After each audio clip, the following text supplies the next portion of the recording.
dans le désert, préparez le chemin du Seigneur, proclame la voix.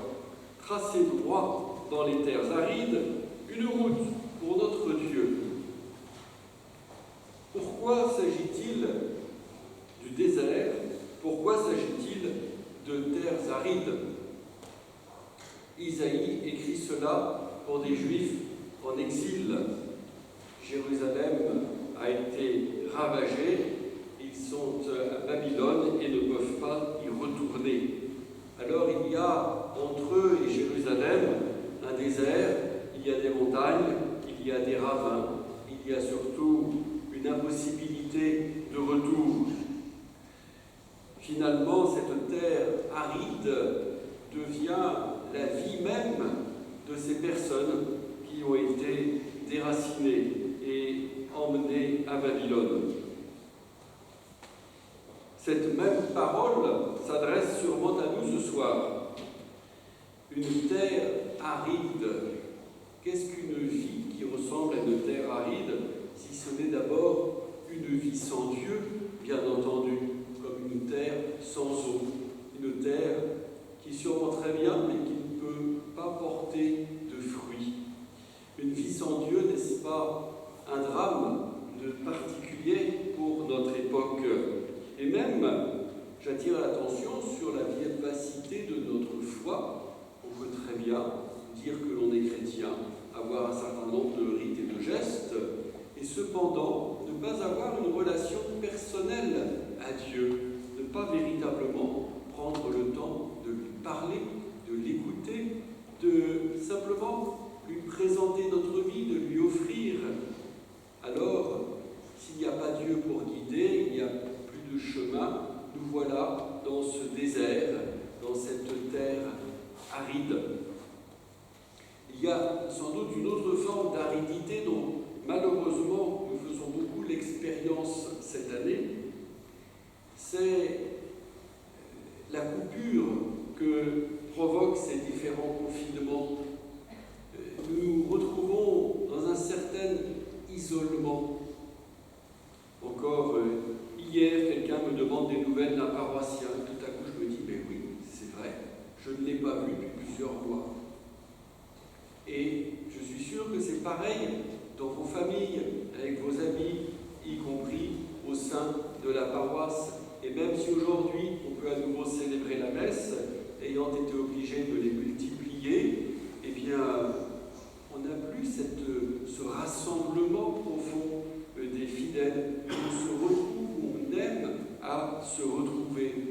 Voilà une forme d'aridité. Quand ma vie ne peut plus sortir de moi-même, quand mon élan de charité ne peut même plus s'exercer, ou en tout cas pas de façon libre ou satisfaisante. Il y a même, sur le même registre, une autre forme d'aridité, c'est pour tous ceux et celles qui sont empêchés dans leur travail, parce que l'être humain est fait pour produire du fruit, et par le travail, contribuer à la progression de ce monde. Alors, si je ne peux plus tenir ma place, si je ne peux plus apporter ma compétence, ou même pour les jeunes, si je ne peux pas espérer un premier travail, parce qu'en ce moment on n'embauche pas, ou bien si je ne peux plus suivre mes cours correctement, eh bien c'est toute une forme d'humanité qui est arrêtée, et ma vie devient aride.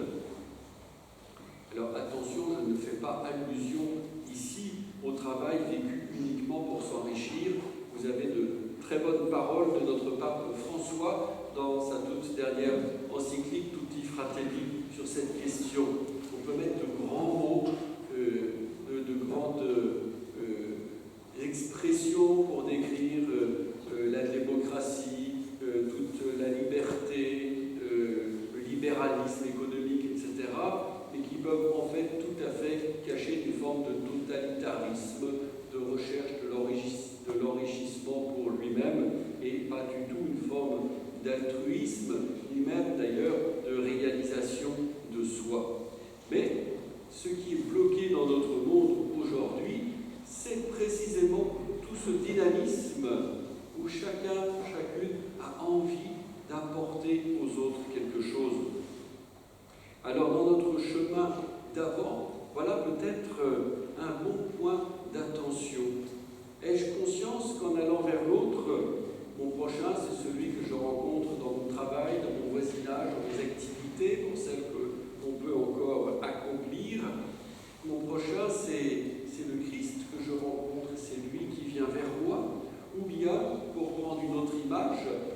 pourrais dire que lorsque j'avance avec quelqu'un, eh bien, je suis appelé à découvrir le Christ au milieu de nous, comme les deux pèlerins d'Emmaüs, par exemple.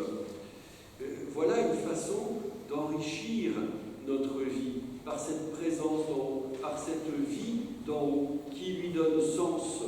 Alors lorsque nous chantons « Venez, divin Messie », lorsque nous appelons la venue du Sauveur dans ce temps de l'Avent, à la fois sa venue glorieuse, mais aussi bientôt sa venue humble dans la crèche, eh bien, nous rappelons quelque chose d'essentiel de ce que nous sommes, de notre être.